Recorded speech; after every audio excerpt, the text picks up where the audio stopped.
urduaudiobooks.com پر آپ سن رہے ہیں سیرت سرور عالم صلی اللہ علیہ وآلہ وسلم، جلد دوئم، تالیف مولانا سید ابوالعلا مودودی، آواز وجیح احمد صدیقی، پروڈیوسر اظہر نیاز۔ باب ششم، حصہ 2، توحید کے دلائل۔ رسول اللہ صلی اللہ علیہ وآلہ وسلم نے مشرک معاشرے کے سامنے توحید کے اس صاف اور خالص تصور کو پیش کرنے پر ہی اکتفا نہیں کیا، بلکہ بڑے مضبوط اور ناقابل انکار دلائل کے ساتھ اسے ثابت بھی کیا۔ تمام انبیاء توحید کی تعلیم دیتے تھے۔ اس سلسلے میں ایک نہایت وزنی دلیل یہ تھی کہ آپ سے پہلے جتنے انبیاء بھی دنیا میں آئے ان سب نے توحید ہی کی تعلیم دی تھی اور شرک سے منع کیا تھا۔ چنانچہ قرآن میں پہلے مجموعی طور پر تمام انبیاء کے متعلق فرمایا گیا ہے، ہم نے ہر امت میں ایک رسول بھیجا اس تعلیم کے ساتھ کہ اللہ کی بندگی کرو اور طاغوت کی بندگی سے بچو۔ سورہ نحل آیت 36۔ علم تفسیر کے مشہور امام ابن جریر طبری نے طاغوت کی تشریح یہ کی ہے، ہر وہ ہستی جو اللہ کے مقابلے میں سرکشی کرنے اور اللہ کے سوا جس کی بندگی کی جائے، خواہ بندگی کرنے والا اس کے جبر سے مجبور ہو کر اس کی بندگی کرے یا اپنی رضا و رغبت سے ایسا کرے، وہ طاغوت ہے، قطع نظر اس سے کہ وہ کوئی انسان ہو یا شیطان یا بت یا اور کوئی چیز۔ جامع البیان فی تفسیر القرآن جلد 3 صفحہ 13۔ اور اے نبی، ہم نے تم سے پہلے کوئی رسول نہیں بھیجا جس کی طرف ہم نے یہ وحی نہ کی ہو کہ میرے سوا کوئی خدا نہیں ہے، لہذا تم لوگ میری ہی بندگی کرو۔ سورہ انبیاء آیت 25۔ اور پچھلی تمام امتوں کے متعلق بتایا گیا کہ اور ان کو اس کے سوا کوئی حکم نہیں دیا گیا تھا کہ اللہ کی بندگی کریں، اپنے دین کو اس کے لیے خالص کر کے بالکل یکسو ہو کر اور نماز قائم کریں اور زکوٰۃ دیں، یہی نہایت صحیح و درست دین ہے۔ سورہ بینہ آیت 5۔ پھر ایک ایک نبی کے متعلق بتایا کہ اس کی تعلیم یہی تھی۔ حضرت نوح علیہ السلام، حضرت ہود علیہ السلام، حضرت صالح علیہ السلام، حضرت شعیب علیہ السلام میں سے ہر ایک اپنی قوم کو سب سے پہلے یہی تلقین کرتے تھے، اے میری قوم کے لوگو، اللہ کی بندگی کرو، اس کے سوا تمہارا کوئی خدا نہیں ہے۔ سورہ اعراف آیات 59، 65، 73، 85، سورہ ہود آیات 50، 61، 84، سورہ مومنون آیات 23، 32۔ حضرت یعقوب علیہ السلام مرتے وقت اپنی اولاد سے پوچھتے ہیں کہ میرے بعد تم کس کی بندگی کرو گے؟ وہ جواب دیتے ہیں، ہم اس ایک ہی خدا کی بندگی کریں گے جو آپ کا اور آپ کے باپ دادا ابراہیم علیہ السلام اور اسماعیل علیہ السلام اور اسحاق علیہ السلام کا معبود رہا ہے۔ سورہ بقرہ آیت 133۔ حضرت یوسف علیہ السلام اپنے قید خانے کے ساتھیوں سے کہتے ہیں، اے قید خانے کے ساتھیوں، بہت سے متفرق رب اچھے ہیں یا ایک اللہ جو سب پر غالب ہے، اس کو چھوڑ کر تم جن کی بندگی کر رہے ہو وہ کچھ نہیں ہے مگر چند نام جو تم نے اور تمہارے باپ دادا نے رکھ لیے ہیں، اللہ نے ان کے لیے کوئی سند نازل نہیں کی ہے، فرما روائی کا اقتدار اللہ کے سوا کسی کے لیے نہیں ہے، اس کا حکم ہے کہ خود اس کے سوا تم کسی کی بندگی نہ کرو، یہی صحیح دین ہے، مگر اکثر لوگ جانتے نہیں ہیں۔ سورہ یوسف آیات 39 اور 40۔ حضرت موسیٰ علیہ السلام پر پہلی وحی یہی نازل ہوئی، میں ہی اللہ ہوں، میرے سوا کوئی خدا نہیں، پس تو میری ہی عبادت کر اور میری یاد کے لیے نماز قائم کر۔ سورہ طٰہٰ آیت 14۔ پھر جب بنی اسرائیل نے گوسالہ پرستی کی تو حضرت موسیٰ علیہ السلام ان پر سخت غضبناک ہوئے اور ان کے بنائے ہوئے معبود کو جلا کر خاک کر ڈالا اور فرمایا، تمہارا حقیقی معبود تو صرف وہ اللہ ہے جس کے سوا کوئی خدا نہیں ہے۔ سورہ طٰہٰ آیت 98۔ حضرت عیسیٰ علیہ السلام نے بنی اسرائیل سے بار بار کہا، در حقیقت اللہ ہی میرا رب ہے اور تمہارا رب بھی، پس تم اس کی عبادت کرو، یہی سیدھا راستہ ہے۔ سورہ آل عمران 51، سورہ مریم 36، سورہ زخرف 64۔ اے بنی اسرائیل، اللہ کی بندگی کرو جو میرا رب بھی ہے اور تمہارا رب بھی۔ جس نے اللہ کے ساتھ کسی کو شریک کیا اس پر اللہ نے جنت حرام کر دی اور اس کا ٹھکانہ جہنم ہے، اور ایسے ظالموں کا کوئی مددگار نہیں ہے۔ سورہ مائدہ آیت 72۔ مشرکین قریش کے لیے خصوصاً اور مشرکین عرب کے لیے عموماً سب سے زیادہ زبردست دلیل وہ تھی جو قرآن مجید میں حضرت ابراہیم علیہ السلام کے قصے سے پیش کی گئی، کیونکہ تمام مشرکین عرب ان کو اپنا پیشوا تسلیم کرتے تھے، اپنے دین کو ان کا دین قرار دیتے تھے، اور قریش کا تو سارا فخر و ناز اور نفوذ و اثر ہی ان سے نسبی تعلق اور ان کے تعمیر کردہ بیت اللہ کی مجاوری پر تھا۔ قرآن میں بڑی تفصیل کے ساتھ قریش اور اہل عرب کو بتایا گیا کہ نمرود کی سلطنت، عراق سے تمہارے باپ اور پیشوا کا نکلنا اسی جھگڑے کی بنا پر تو ہوا تھا کہ ان کا باپ اور ان کی قوم اور ان کے ملک کی حکومت سب کے سب مشرک تھے۔ انہوں نے اس شرک کی کھلم کھلا تردید کی، قوم کو توحید کی علل اعلان دعوت دی، بتوں کو توڑا اور اس کی پاداش میں ان کو آگ سے بھرے ہوئے الاؤ میں پھینک دیا گیا، مگر اللہ تعالیٰ نے ان کو اس سے زندہ و سلامت نکال دیا۔ آخر کار وہ ملک چھوڑ کر ارض کنعان کی طرف نکل گئے، پھر مکہ پہنچ کر خانہ کعبہ اسی لیے بنایا کہ یہاں خدائے واحد کے سوا کسی کی عبادت نہ کی جائے، اور اپنی اولاد کے لیے دعا کی کہ وہ بت پرستی کی گمراہی میں مبتلا نہ ہو۔ اس قصے کی تفصیلات قرآن میں مختلف مقامات پر جیسے پرزور اور اثر انگیز طریقے سے بیان کی گئی ہیں، ان کو پڑھ کر آدمی اندازہ کر سکتا ہے کہ جب مکہ میں رسول اللہ صلی اللہ علیہ وآلہ وسلم نے انہیں سنایا ہوگا تو قریش اور عام مشرکین کس طرح ہل کر رہ گئے ہوں گے۔ طوالت سے بچنے کے لیے ہم یہاں صرف آیات کا ترجمہ درج کرتے ہیں، اور ابراہیم علیہ السلام کا واقعہ یاد کرو جب کہ اس نے اپنے باپ آدر سے کہا تھا، کیا آپ بتوں کو خدا بناتے ہیں؟ میں تو آپ کو اور آپ کی قوم کو کھلی گمراہی میں پاتا ہوں۔ ابراہیم نے کہا، اے میری قوم کے لوگوں، میں ان سب سے بیزار ہوں جنہیں تم خدا کا شریک ٹھہراتے ہو۔ میں نے تو یکسو ہو کر اپنا رخ اس ہستی کی طرف کر لیا جس نے زمین اور آسمانوں کو پیدا کیا ہے، اور میں ہرگز شرک کرنے والوں میں سے نہیں ہوں۔ اس کی قوم اس سے جھگڑنے لگی۔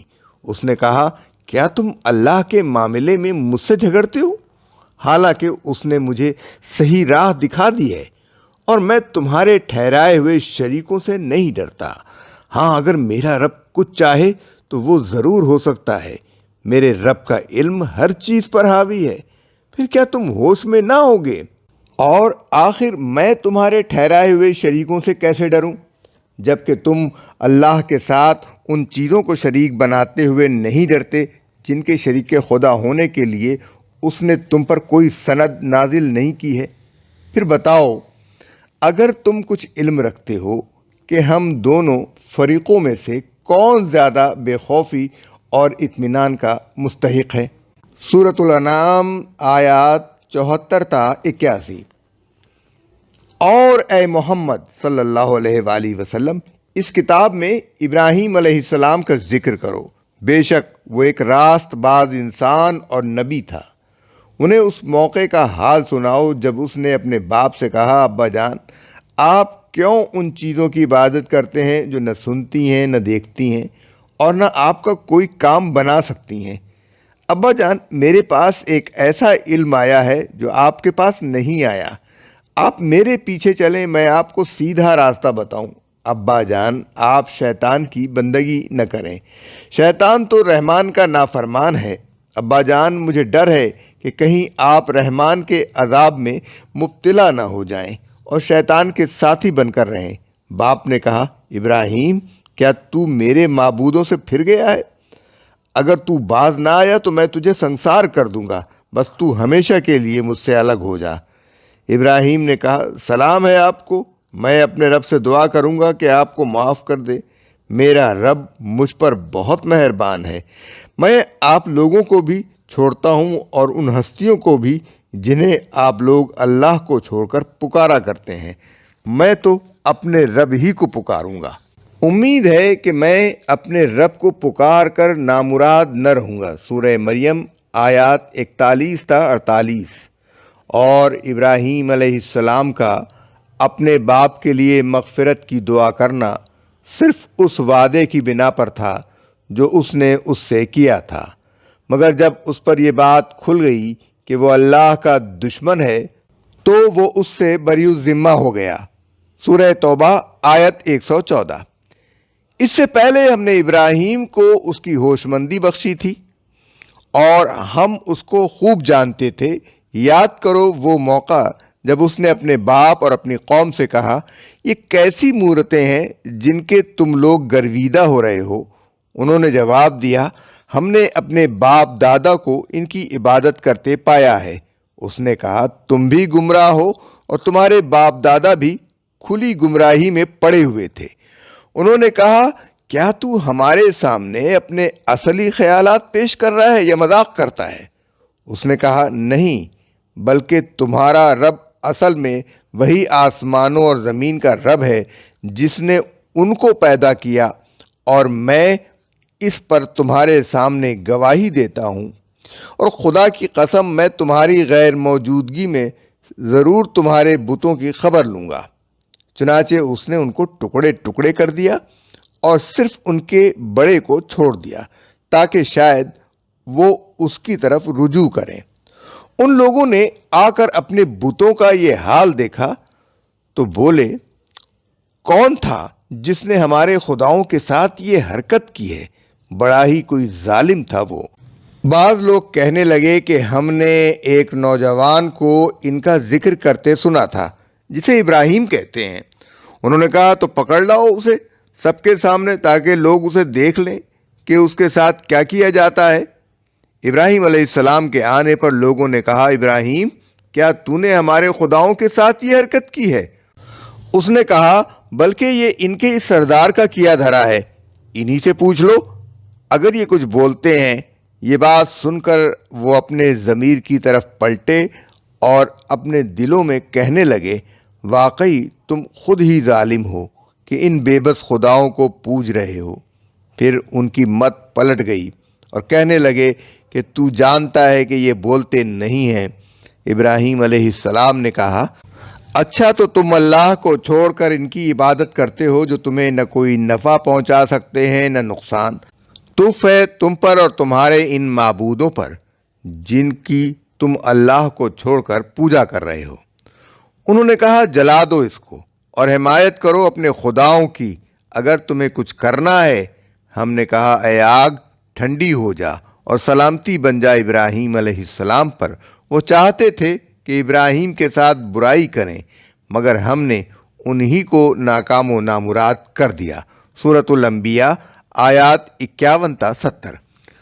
اور انہیں ابراہیم علیہ السلام کا قصہ سناؤ جب اس نے اپنے باپ اور اپنی قوم سے کہا یہ تم کن چیزوں کی عبادت کر رہے ہو؟ انہوں نے جواب دیا یہ کچھ بت ہیں جن کی ہم پوجا کرتے ہیں اور انہی کی سیوا میں ہم لگے رہتے ہیں۔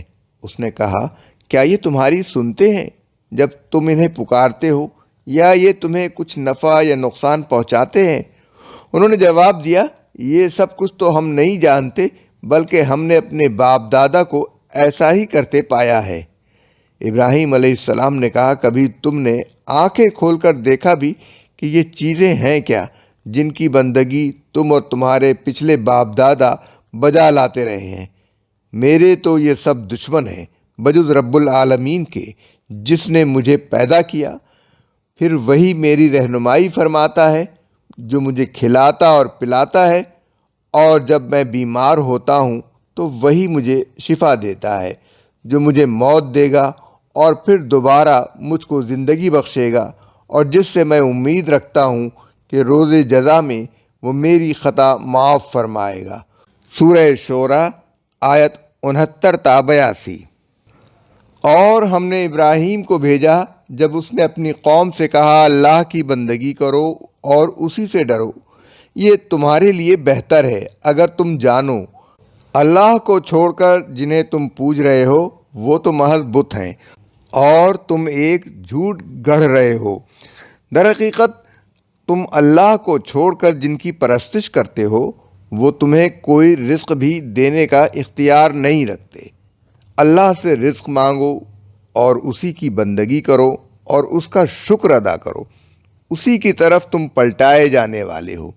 تو اس قوم کا جواب اس کے سوا کچھ نہ تھا کہ قتل کر دو یا جلا ڈالو اس کو، مگر اللہ نے اس کو آگ سے بچا لیا۔ یقیناً اس میں نشانیاں ہیں ایمان لانے والوں کے لیے۔ اور ابراہیم علیہ السلام نے کہا کہ تم لوگوں نے اللہ کو چھوڑ کر بتوں کو دنیا میں تو آپس کی محبت کا ذریعہ بنا لیا ہے، مگر قیامت کے روز تم ایک دوسرے کا انکار کرو گے اور ایک دوسرے پر لعنت بھیجو گے۔ آگ تمہارا ٹھکانہ ہوگی اور تمہارا کوئی مددگار نہ ہوگا۔ پھر لوط نے ابراہیم کو مانا اور ابراہیم نے کہا، میں اپنے رب کی طرف ہجرت کرتا ہوں، وہی زبردست اور حکیم ہے۔ سورہ عنکبوت آیات 16 تا 26۔ اور نوح علیہ السلام ہی کے طریقے پر چلنے والا ابراہیم تھا جب وہ اپنے رب کے حضور کھوٹ سے پاک دل لے کر آیا، جب اس نے اپنے باپ اور اپنی قوم سے کہا، یہ کن چیزوں کی عبادت تم کر رہے ہو؟ کیا اللہ کو چھوڑ کر جھوٹے گھڑے ہوئے معبود چاہتے ہو؟ آخر رب العالمین کے متعلق تمہارا کیا گمان ہے؟ پھر اس نے تاروں کی طرف ایک نگاہ ڈالی اور قوم کے لوگوں سے کہا، میری طبیعت خراب ہے۔ چنانچہ وہ لوگ اسے چھوڑ کر اپنے میلے میں چلے گئے۔ ان کے پیچھے وہ چپکے سے ان کے معبودوں کے مندر میں گھس گیا اور بولا، آپ لوگ کھاتے کیوں نہیں؟ آپ کو کیا ہو گیا ہے؟ بولتے بھی نہیں۔ اس کے بعد وہ ان پر پل پڑا اور سیدھے ہاتھ سے خوب ضربیں لگائیں۔ واپس آ کر قوم کے لوگ بھاگے بھاگے اس کے پاس آئے۔ اس نے کہا، کیا تم اپنی ہی تراشی ہوئی چیزوں کو پوجتے ہو؟ حالانکہ اللہ ہی نے تم کو بھی پیدا کیا ہے اور ان چیزوں کو بھی جنہیں تم بناتے ہو۔ انہوں نے کہا، اس کے لیے ایک الاؤ تیار کرو اور اسے دہکتی ہوئی آگ کے ڈھیر میں پھینک دو۔ انہوں نے اس کے خلاف ایک کارروائی کرنا چاہی تھی، مگر ہم نے انہی کو نیچا دکھا دیا۔ اور ابراہیم نے کہا، میں اپنے رب کی طرف جاتا ہوں، یعنی ہجرت کرتا ہوں، وہی میری رہنمائی کرے گا۔ سورہ صافات آیت 83 تا 99۔ حضرت ابراہیم علیہ السلام کو ملک کے بادشاہ کے سامنے پیش کیا گیا کیونکہ وہ رب ہونے کا مدعی تھا، اور آپ علیہ السلام اللہ کے سوا کسی کو رب ماننے کے لیے تیار نہیں تھے۔ اس سے ان کی جو گفتگو ہوئی اسے قرآن اس طرح نقل کرتا ہے، جب ابراہیم نے کہا کہ میرا رب تو وہ ہے جو زندگی بخشتا ہے اور موت دیتا ہے، تو اس نے کہا، زندگی اور موت میرے اختیار میں ہے۔ ابراہیم نے کہا، اچھا تو اللہ سورج کو مشرق سے نکالتا ہے، تو اسے مغرب سے نکال لا۔ یہ سن کر وہ کافر ششدر رہ گیا۔ سورہ بقرہ آیت 258۔ اس طرح جب شرک کی مخالفت اور توحید کی دعوت کے باعث حضرت ابراہیم علیہ السلام کے لیے وطن کی سرزمین تنگ ہو گئی اور وہ اپنا ملک، اپنی قوم، اپنے خاندان، حتیٰ کہ اپنے باپ کو بھی چھوڑ کر ہجرت کے لیے نکل کھڑے ہوئے، تو چلتے ہوئے انہوں نے اور ان کے ساتھ ایمان لانے والوں نے صاف صاف اپنی قوم سے کہہ دیا، ہم تم سے اور تمہارے ان معبودوں سے جن کو تم خدا کو چھوڑ کر پوجتے ہو قطعی بیزار ہیں۔ ہم نے تم سے کفر کیا اور ہمارے اور تمہارے درمیان ہمیشہ کے لیے عداوت ہو گئی اور بیر پڑ گیا جب تک تم اکیلے اللہ پر ایمان نہ لاؤ۔ سورۃ الممتحنہ آیت 4۔ اس کے ساتھ ہی قرآن مجید میں یہ بھی بتایا گیا کہ حضرت ابراہیم علیہ السلام نے مکہ آ کر جب اللہ تعالیٰ کی بتائی ہوئی جگہ پر اس خانہ کعبہ کی تعمیر کی تو یہ اس لیے نہ تھی کہ اسے بت خانہ اور مشرکین کا تیرتھ بنایا جائے، اور یہاں غیر اللہ کی عبادت ہو اور غیر اللہ کے لیے قربانیاں کی جائیں۔ اور یاد کرو وہ وقت جب ہم نے ابراہیم علیہ السلام کے لیے اس گھر خانہ کعبہ کی جگہ تجویز کی، اس ہدایت کے ساتھ کہ میرے ساتھ کسی چیز کو شریک نہ کرنا، اور میرے گھر کو طواف کرنے والوں اور قیام و رکوع و سجود کرنے والوں کے لیے پاک رکھنا، اور لوگوں کو حج کے لیے اذن عام دے دینا کہ وہ تمہارے پاس ہر دور دراز مقام سے پیدل اور اونٹوں پر سوار آئیں تاکہ وہ فائدے دیکھیں جو یہاں ان کے لیے ہیں، اور چند مقرر دنوں میں ان جانوروں پر اللہ کا نام لیں جو اس نے انہیں بخشے ہیں۔ سورۃ الحج آیات 26 تا 28۔ نیز قرآن میں لوگوں کو یہ بھی یاد دلایا گیا کہ مکہ کی آبادی اور اپنی آئندہ نسل کے لیے حضرت ابراہیم علیہ السلام نے جو دعا مانگی تھی وہ کیا تھی؟ اے میرے رب، اس شہر کو امن کا شہر بنا اور مجھے اور میری اولاد کو اس سے بچا کہ ہم بتوں کی پرستش کریں۔ اے میرے رب، ان بتوں نے بہتیرے لوگوں کو گمراہی میں ڈالا ہے، پس جو میری پیروی کرے وہ میرا ہے، اور جو میرے خلاف طریقہ اختیار کرے تو درگزر کرنے والا اور رحم فرمانے والا ہے۔ سورہ ابراہیم آیات 35 تا 36۔ حضرت ابراہیم علیہ السلام کی یہ مثال قریش اور مشرکین عرب کے مذہب کی کمر توڑ دینے والی تھی، جس پر وہ بلبلا تو سکتے تھے مگر اس کا انکار نہ کر سکتے تھے، کیونکہ ان کے ہاں پہلے سے یہ بات مسلم تھی کہ حضرت ابراہیم علیہ السلام مشرک و بت پرست نہ تھے۔ کعبہ انہوں نے صرف اللہ کی عبادت کے لیے بنایا تھا، اور شرک ان کے بہت بعد اہل عرب میں شروع ہوا۔ ان کے ہاں روایات میں یہ بات تک محفوظ تھی کہ مکہ میں شرک کب شروع ہوا اور کون سا بت کب کہاں سے کون لایا۔ اسی لیے قرآن نے ہانکے پکارے لوگوں کو دعوت دی کہ پس یکسو ہو کر ابراہیم کے طریقے کی پیروی کرو، اور وہ مشرکین میں سے نہ تھا۔ سورہ آل عمران آیت 95۔ ابراہیم سے نسبت رکھنے کے سب سے زیادہ حقدار وہ لوگ ہیں جنہوں نے اس کے طریقے کی پیروی کی، اور یہ نبی محمد صلی اللہ علیہ وآلہ وسلم اور اس کے ماننے والے ہیں۔ اللہ ایمان لانے والوں کا حامی و ناصر ہے۔ سورہ آل عمران آیت 68۔